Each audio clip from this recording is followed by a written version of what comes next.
Hi hello എം.ആർ. പോളിറ്റിയുടെ പുതിയൊരു വീഡിയോയിലേക്ക് എല്ലാവർക്കും സ്വാഗതം. അപ്പോൾ ഇന്ന് അത്യാവശ്യം ചെറിയൊരു വെയിലൊക്കെ കിട്ടിയൊരു ദിവസമാണ്.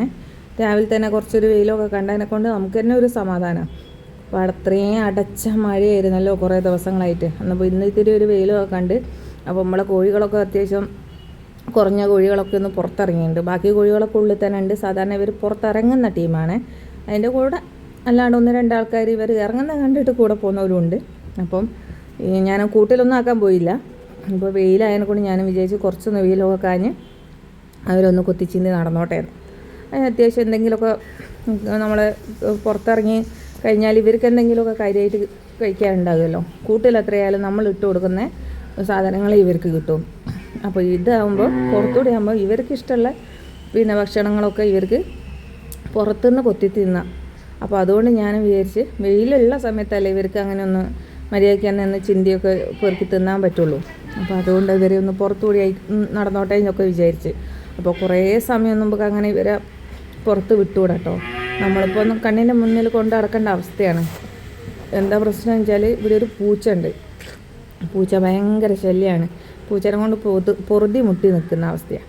എന്താ വെച്ചാൽ പൂച്ച ഇങ്ങനെ ഈ ഒരു പ്രായമായ കോഴിമക്കളാണ്. അതായത് ഏകദേശം പൂച്ചയ്ക്ക് പിടിക്കാൻ പറ്റുന്ന പ്രായമായ കോഴിമക്കളെയൊക്കെ പൂച്ച പിടിക്കുന്നുണ്ട്. കോഴികളോട് മാത്രം ഐറ്റങ്ങളെ മാത്രം പിടിക്കാൻ നിൽക്കലില്ല. കൊത്ത് കിട്ടുന്നതിനെ കൊണ്ട് ഈ കോഴിമക്കളെ എവിടെ കണ്ടാലും പിടിച്ചാളും. ഇപ്പോൾ 2 കോഴിമക്കളെ എനിക്ക് നഷ്ടമായിട്ടുണ്ട്. പൂച്ച കൊണ്ടുപോയതാണ്. അപ്പോൾ ഇങ്ങനത്തെ കോഴിമക്കളെയൊക്കെ പൂച്ച എന്ത് ചെയ്യും വെച്ചാൽ പമ്മി നിന്നിട്ട് പിടിച്ച് ഒതുക്കി പിടിച്ച് കൊണ്ടുപോയിക്കാളും. അതുകൊണ്ട് ഇപ്പോൾ പൂച്ചേനെ പേടിച്ച് നിൽക്കേണ്ട അവസ്ഥയാണ്. നായും കുറുക്കനും മാത്രമല്ല പൂച്ചയുണ്ട് ശല്യമായിട്ട്.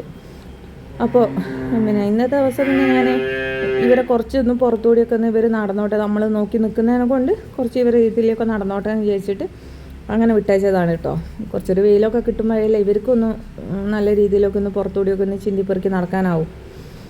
അപ്പോൾ കഴിഞ്ഞ ദിവസവും നമ്മൾ കോഴിക്ക് കൊടുക്കാൻ പറ്റുന്ന, അതായത് ഈ കഫക്കെട്ട് കാര്യങ്ങളൊക്കെ വരുന്ന സമയത്ത് കോഴിക്ക് കൊടുക്കാൻ പറ്റുന്ന മരുന്നിനെ പറ്റി പറഞ്ഞിട്ടുണ്ടായിരുന്നു. അപ്പോൾ ഇന്ന് ഞാൻ അതുപോലൊരു മരുന്നിനെ പറ്റിയാണ് കേട്ടോ പറയുന്നത്. ഇതുപോലെ ചുമ, കഫക്കെട്ട് കാര്യങ്ങൾ അങ്ങനെയൊക്കെ എന്തെങ്കിലുമൊക്കെ വരുന്ന സമയത്ത് അധികമായിട്ടൊക്കെ മാറാണ്ട് നിൽക്കുന്ന കോഴിക്കൊക്കെ നമുക്ക് കൊടുക്കാൻ പറ്റുന്ന ഒരു മരുന്നാണ്.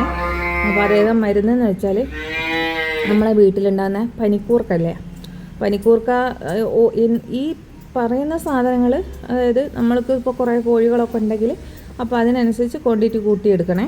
അപ്പം പനിക്കൂർക്ക, അതുപോലെ തന്നെ മഞ്ഞൾ, പച്ചമഞ്ഞളാണ്, മഞ്ഞളും തുളസീൻ്റെ ഇലയും പിന്നെ കുരുമുളക്, പിന്നെ വെളുത്തുള്ളി, ഇഞ്ചി അതോ ചുക്കോ ഇതിലേതെങ്കിലും ഒന്ന്, ഇഞ്ചിയോ ചുക്കോ അതിലേതെങ്കിലും ഒന്ന് എടുക്കുക. അതുപോലെ തന്നെ കുറച്ച് ചെറിയ ഉള്ളിയും.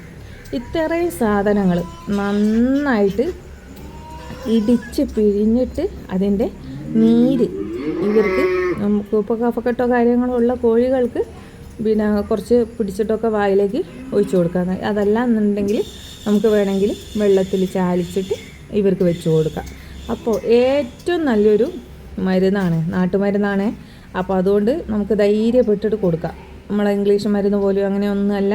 ഇതുപോലെയുള്ള നാട്ടുമരുന്നും കാര്യങ്ങളൊക്കെ ഇടയ്ക്കൊക്കെ ഇവർക്ക് ഒരു ഇതൊക്കെ വരുന്ന സമയത്ത് കൊടുത്തു കഴിഞ്ഞിട്ടെങ്കിൽ ഏറ്റവും നല്ലതാണ്. കാരണം ഞാൻ കഴിഞ്ഞ ഒരു പ്രാവശ്യം നമ്മൾ മെഡിക്കൽ ഷോപ്പിൽ ഇങ്ങനെ മരുന്ന് വാങ്ങാൻ പോയ സമയത്ത് അവിടുന്ന് അവർ പറഞ്ഞു തന്നിട്ട് ഒരുപാട് നമ്മൾ ഈ ഇംഗ്ലീഷ് മരുന്നോ കാര്യങ്ങളോ ഒക്കെ കോഴിക്ക് കൊടുത്തു കഴിഞ്ഞാൽ, എന്താണെന്ന് വെച്ചാൽ ചെറിയ ചെറിയ കാര്യങ്ങൾക്ക് പോലും നമ്മൾ പെട്ടെന്ന് ഓടിപ്പോയിട്ട് വാങ്ങുന്ന ഇംഗ്ലീഷ് മരുന്നായിരിക്കുമല്ലോ.